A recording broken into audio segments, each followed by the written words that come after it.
হ্যাঁ গাইস, আজকে একটা নতুন জিনিস দেখাবো তোমাদের। জেনারেটর গেরা জীবনে দেখেছেন কিনা জানি না। এই যে জেনারেটর গেরা দিয়ে গেরাটা দেখাও একটু কিভাবে বাঁধতে হয়। এই দেখো বান্দাটা দেখাও। এটা হচ্ছে জেনারেটর গেরা। এইভাবে তারে প্যাচ দিতে হবে, দিয়ে এই যে, আর এটা হচ্ছে বাংলা হুক বলে একে। এই যে কলমের জালি বান্ধা হচ্ছে এখন,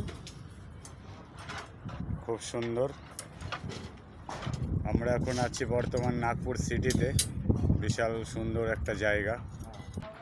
ওই যে ওখানে এক টিম বাজছে, ওখানে টেবিল আছে, রিং তৈরি হচ্ছে, পুটিংয়ের জালি বহুত বাঁধা আছে এখানে পুরো মাঠের মধ্যে, পুরো স্টিল আর স্টিল।